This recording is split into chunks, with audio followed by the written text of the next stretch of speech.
in aerospace, and we look forward to gleaning from their decades of knowledge on the subject. Mr. Cook has very generously agreed to give us answers to the many questions that have been raised concerning the President's budget proposal. But it's important for members to understand that Mr. Cook is not the architect of the proposal. I've called this hearing today because we have very serious issues to address: the future of America's human spaceflight program, and the Congress and the President needs to get this one right. The clock is ticking. It is now almost 2 months since the administration's fiscal year 2011 budget request for NASA was submitted to Congress, and there are still too many unanswered questions surrounding it. We are here today because the President's budget has been found deficient by this Congress and by the American people. It proposes drastic changes in the future of NASA with tremendous impact to high-skilled jobs and high-tech manufacturing capabilities. It could leave our country with no human exploration program, no human-rated spacecraft, and little ability to inspire the youth of America. The budget proposed does all this with very few details to support this new direction. This hearing is but the latest in a series that have been held by the full Committee on Science and Technology and also the subcommittee. It is our job and the responsibility to ensure that American taxpayer dollars are spent wisely. We must be certain that existing programs are worthwhile and well managed, and we must be fully informed of the impact of cancellations of programs.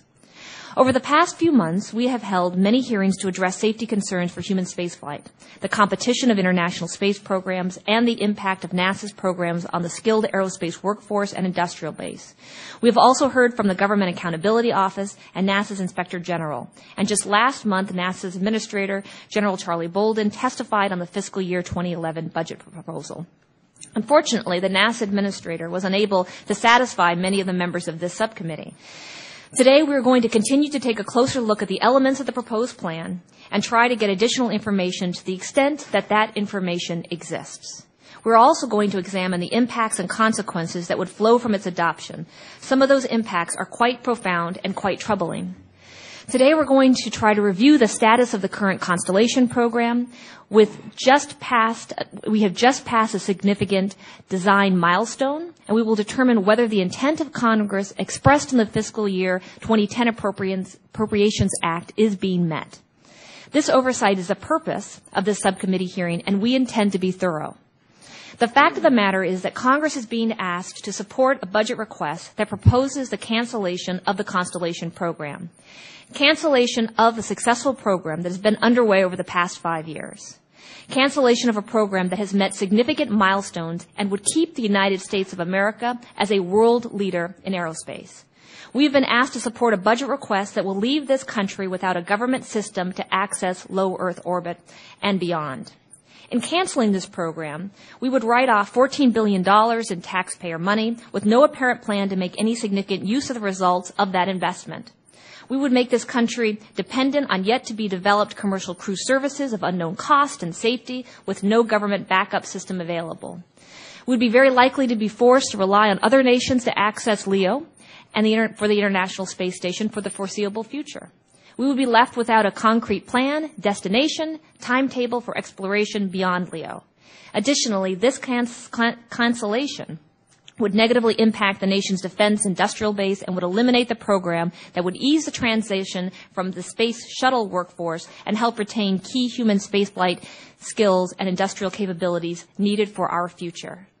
In place of good explanations and solid rationale for such sweeping and frankly puzzling changes, we have been given a combination of unpersuasive arguments, and we're working on the detailed responses. For instance, the commercial crew proposal is lacking all of the basic information that a would-be investor would demand before committing their funds to such a project.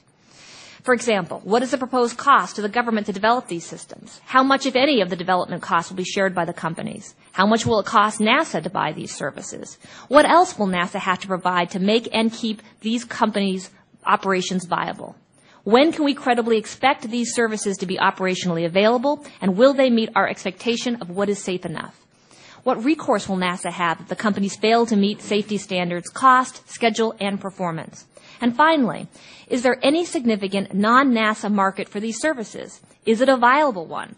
And is it one that we should use scarce taxpayer dollars to promote?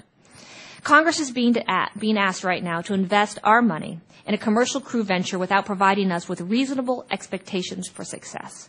And as part of my efforts to find out whether there was a solid, factual, or analytical basis in last year's Augustine Committee report for the administration's plan, I directed a series of basic questions to the Aerospace Corporation, the organization that was asked to support the Augustine Committee in this review. Aerospace's responses, which I'm entering the record as of today's hearing, make it clear that such a basis is lacking in many important areas. This is simply not a criticism of aerospace. It's a distinguished organization. But it does call into question the depth of analysis that the administration proposals received before it was sent here to Capitol Hill.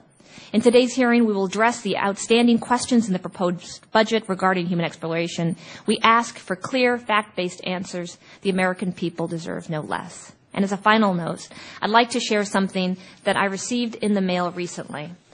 I hold in my hand the picture that was sent to me by a 7-year-old boy. He wrote here, his name's Noah, and he's 7. And in it, he has one of these incredible spacecraft that he's imagined, and it looks like it's about to land on another celestial body. And on it he writes, "We love space." When Noah is grown and considering a career in the area of space, will or will not NASA be that shining light that inspires the youth of America to actually think about the future and the dreams? Noah's not alone. This committee has made science and math education a priority for young people. And under the leadership of our chairman, Bart Gordon, we'll be reauthorizing the American Competes legislation that aims to boost our STEM education and workforce in order to keep our country economically competitive. And in hearing after hearing, we're informed that one of the biggest components necessary to get young kids inspired and interested in engineering is inspiration. I believe that members of this subcommittee and full committee believe that NASA has been the greatest source of inspiration for our nation this world has ever seen. And the most troubling aspect of the President's proposal, in my view, and I believe in the view of my colleagues, is the lack for a real solid plan for human exploration. And this is the pinnacle of inspiration. We expect more from the administration and, frankly, from NASA, an organization filled with some of the most brilliant and analytical minds on the planet that have come before us today and are here before us today. We expect more than a vague list of hypothetical destinations. We deserve and demand a comprehensive human exploration program that details where we will go, when we will get there, and how we will get there. Only by first determining the mission can we determine the necessary technologies and the timetable development. It is my firm belief that America should not sit idly by for another 20 years before embarking on an expedition to Mars. I want to see a plan that includes human exploration beyond LEO by the end of this decade, not the following decade. Nothing in this budget gives any indication that that would occur, and I think that's unacceptable. We have the technology. Let's make it happen. Thank you very much, and now I yield to our ranking member. Madam Chairwoman, thank you very much for hosting this hearing today. I'd like to thank our witnesses for their appearance today. Both of these men bring years of valuable experience and perspectives. And I'd especially like to commend Mr. Cook in particular for his service during what must be, to say the least, an interesting time in the agency's history, especially